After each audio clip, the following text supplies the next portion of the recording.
Welcome, friends. This is Harshad Parekh inviting you to listen to some of my short writings on philosophy, religion, psychology, spirituality, education, Krishnamurti, and nature.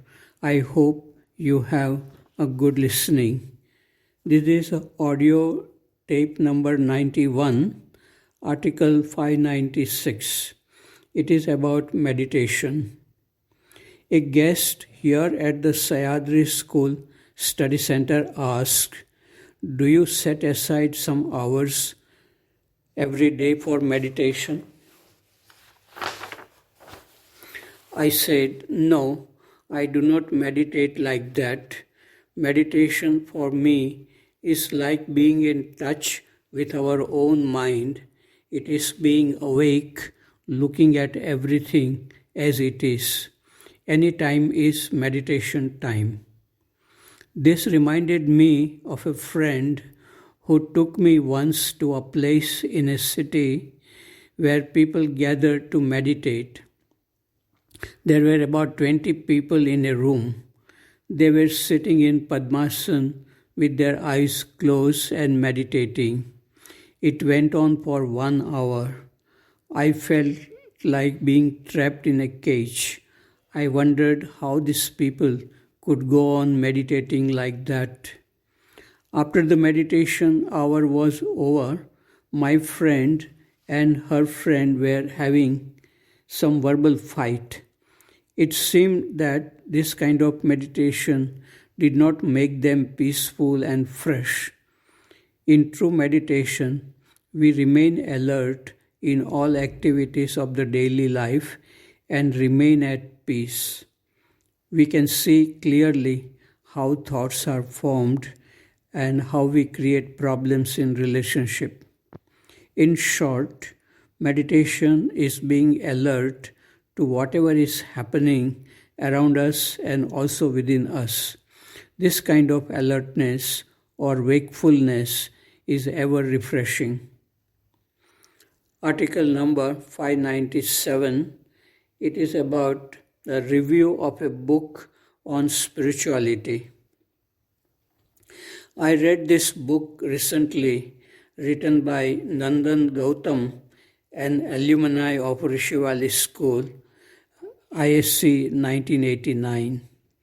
This is a highly imaginative metaphysical novel and a musical odyssey. It seems that the author decided to live alone for some years to compose music and to go deep down within the ocean of the mind to understand the meaning of life and human relationship and to search for freedom from all problems created by the self or the mind. He wrote down spontaneously whatever thoughts came to his mind. This book has not been written in a systematic way in chronological order, so sometimes the readers do not understand well the story expressed here.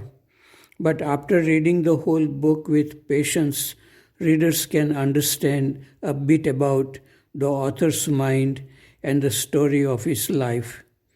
The chapter I liked most is titled The New Commandments, in which the author feels that he is not separate from the world. As long as we feel separate from the world, peace and happiness are not possible. In his own words, you shall not find peace and happiness by serving the less fortunate. You are free to do so once you have found your own treasure within.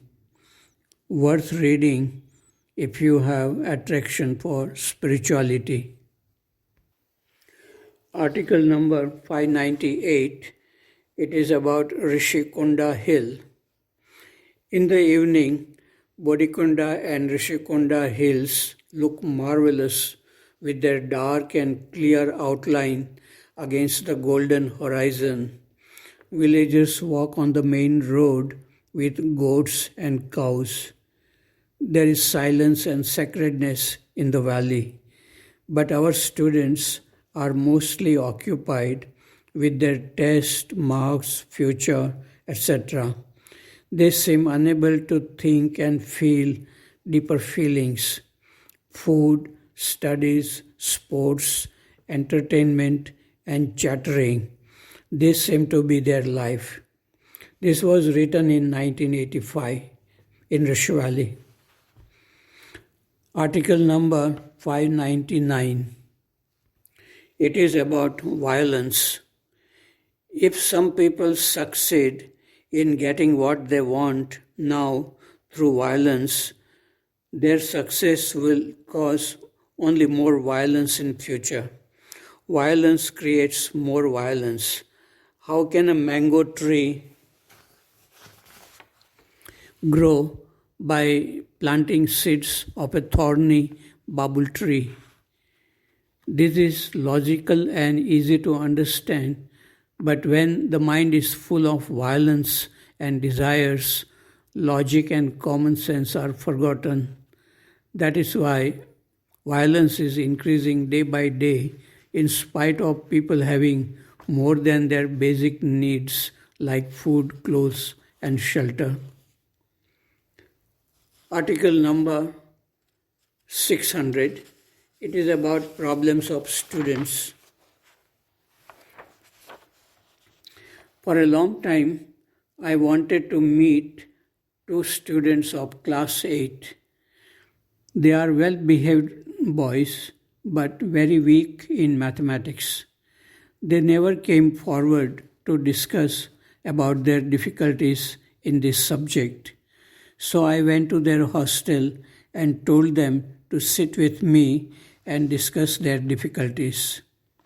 So a few days ago, we sat on the stone steps outside Neem House. I asked them if they were concerned about their poor performance in mathematics. Rajesh, not his real name, said that he was very much concerned about his work in mathematics. He always compared himself with boys who were quick in solving problems. He did not ask me questions to clarify his doubts because that would irritate other boys who were quick in understanding. He was frightened of his father, who has hurt him physically, and his mother continues to hurt him psychologically about his poor work in studies. He is unable to face reality, and so he goes into the world of dreams. Although he looks cheerful outwardly, he knows that he is sad within. He said that he is unable to communicate better with teachers than his parents. At home, he would be forced to study, and he hates studying under pressure. His mother expects too much from him. Suresh, not his real name, is a mature, quiet boy who can think clearly. His father is sympathetic, but his mother, who is suffering from a slip disc, expects too much from him about academics. He said that she showers affection only if he does well in test. She looks at him through his grades. He cannot write to her that he is not doing well in maths, and if he writes the truth, she would be hurt. He does not get good sleep at night. He remains awake, and he is aware of thoughts. He understands maths, but he lacks confidence. Now, as the term is coming to an end, he is working hard to improve his grades. At home, he is being compared with his elder sister, who did well in academics. I told them that they were welcome to talk with me anytime they felt like about mathematics or other problems. They were relieved and went away feeling light. Article number 601. It is about inward richness. Today morning, in a dialogue meeting with a small group of teachers at Rajghat Besant School in Varanasi, a young teacher read out a question to Krishnamurti by a girl on companionship, and Krishnamurti's beautiful, spontaneous answer coming from inner richness. Question: Sir, why do we want to have a companion? Krishnamurti: a girl asks why we want a companion. Why does one want a companion? Can you live alone in this world without a husband or a wife, without children, without friends? Most people cannot live alone. Therefore, they need companions. It requires enormous intelligence to be alone, and you must be alone to find God, truth. It is nice to have a companion, a husband or a wife, and also to have babies. But you see, we get lost in all that. We get lost in the family, in the job, in the dull, monotonous routine of a decaying existence. We get used to it, and then the thought of living alone becomes dreadful, something to be afraid of. Most of us have put all our faith in one thing, all our eggs in one basket, and our lives have no richness apart from our companions, apart from our families and our jobs. But if there is richness in one's life, not the richness of money or knowledge which anyone can acquire, but that richness which is the movement of reality with no beginning and no ending, then companionship becomes a secondary matter. But you see, you are not educated to be alone.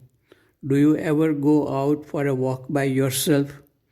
It is very important to go out alone, to sit under a tree, not with a book, not with a companion, but by yourself, and observe the falling of a leaf, hear the lapping of the water, the fisherman's song, watch the flight of a bird, and of your own thoughts as they chase each other across the space of your mind.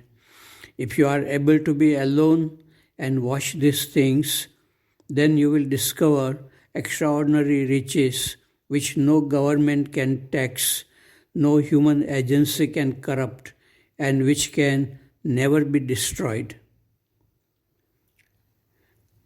Krishnamurti has been able to create such richness in my life. Hope he can create such inward richness in the life of students and teachers of Krishnamurti schools too.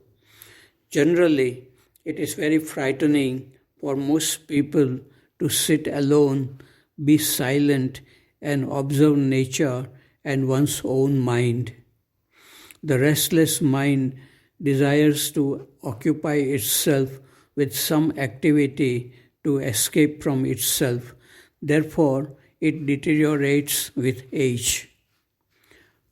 Article number 602, it is about responding from freedom.